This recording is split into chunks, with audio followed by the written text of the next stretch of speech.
देखिए, सबसे पहले मैं एक सॉसपैन चढ़ाती हूँ छोटा सा, और ये रहा पानी। इसमें से आपको ज़्यादा नहीं डालना, हाफ कप पानी बस डालना है, क्योंकि ये जैसे खांसी कोल्ड ये सब हो जाता है ना, तो ये कफ के लिए बहुत अच्छा होता है। तो ये देखिए, मैं अभी फ्रेश ये तुलसी की पत्तियाँ तोड़कर लाई हूँ। ये है मेरा जिसमें मैं कूटूंगी, और ये रही अदरक। तो मैं इतनी अदरक डाल दूंगी, इतनी अदरक डाल दूंगी। और इसके बाद मैं इसमें कुछ चीज़ें डालूंगी, जैसे कि मैं इसमें ज़्यादा नहीं, थोड़ी सी इसमें कम से कम इतनी 10 से 15 काली ये लौंग डाल दूंगी। और इसके बाद कम से कम 15 से 20, हाँ 20-25 काली मिर्च डाल दूंगी। और ये बहुत अच्छा है, आप जिसको भी कितनी भी पुरानी खांसी हो तुरंत ये सही कर दिया करता है। अब मैं क्या करूँगी कि ये जब तक ये बॉयल होगा ना, तो मैं इसमें जैगरी पाउडर डालती हूँ, क्योंकि ये बहुत ज़्यादा कड़वा हो जाएगा, कोई खा नहीं सकता है।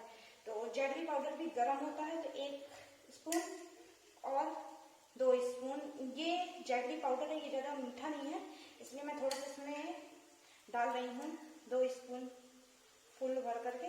अगर आपके पास मीठा वाला है तो इतना मत डालिएगा, एकदम इसको मीठा नहीं बनाना है। इसको हमें ऐसा बनाना है कि कोई खा ले, और जो गले में खिचखिच होती है ना, वो सब भी प्रॉब्लम सही हो जाए। अभी इस टाइम पे बहुत ज़्यादा ये प्रॉब्लम चल रही है, कॉमन है। अब मैं इसको बस अच्छे तरीके से, इसको बहुत अच्छे तरीके से कूट लूँगी। इसको जब तक कूटती रहूँगी, जब तक ये बिल्कुल सब कुछ मिक्स ना हो जाए एकदम से पाउडर।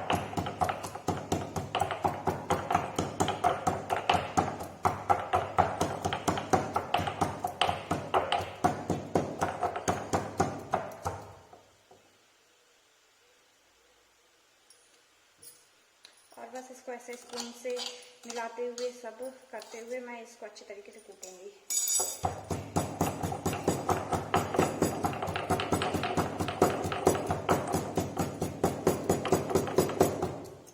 ये मैं इसमें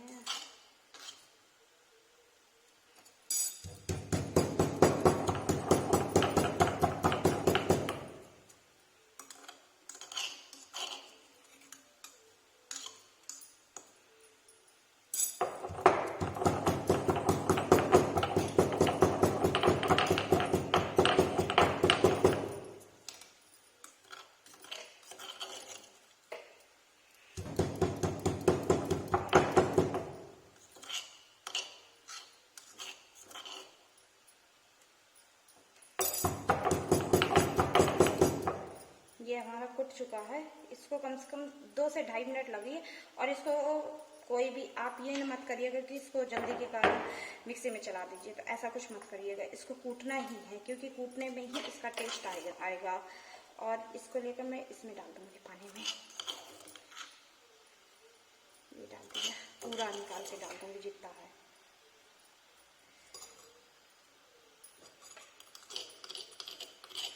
ये बहुत अच्छा है। अगर और आप इसका पानी पीने वाला भी बनता है, तो वो भी बनता है। इसको आप स्टोर करके रख सकते हैं, फिर इसको बार बार गर्म नहीं करना पड़ता है। बस फ्रिज में मत रखिएगा, बाहर रखे रहिए, आराम से इसको स्टोर करके रख सकते हैं। थोड़ा सा ये कड़वा जरूर होता है, लेकिन कोई बात नहीं, खांसी सही हो जाएगी इससे। अब इसको पूरा इसका पानी बिल्कुल गायब करना है, इतना बिल्कुल ये चटनी का जैसा शेप ले ले, चटनी जैसा ही आ जाना चाहिए। ये देखो अभी कितना पतला है, इसको डालते रहिए। अगर आप जो बटी वाला जो वैसा गोल वाला गुड़ आता है ना, वो डालेंगे तो वो ज़्यादा अच्छा होता है, उससे जल्दी आ जाएगा, क्योंकि उसमें चिपचिपाहट ज़्यादा होती है। तो फिर इसको कम से कम आप 10 मिनट तक तो रखे ही रहने दीजिए, 10 मिनट तक बस देखते रहिएगा। जैसे ही आपका थोड़ा सा चटनी टाइप का बन जाए, फिर इसे ऑफ कर दीजिएगा। वैसे 7 से 8 मिनट, 7 से 10 मिनट तक तो कम से कम लग ही जाएगा।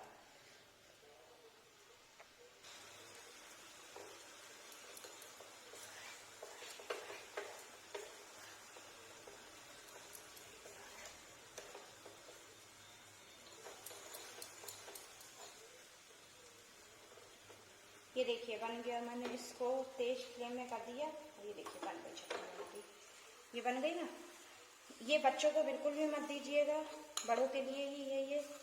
कम से कम 10 साल तक के बच्चों को मत दीजिएगा। इससे कम के बच्चों के लिए आप इसमें हर चीज़ की क्वांटिटी कम कर सकते हैं, और बड़ों को भी ज़्यादा नहीं देना है, बिल्कुल इतना सा, थोड़ा सा बस दीजिएगा, क्योंकि ये बहुत ज़्यादा हार्ड है, इसलिए नहीं दीजिएगा आप।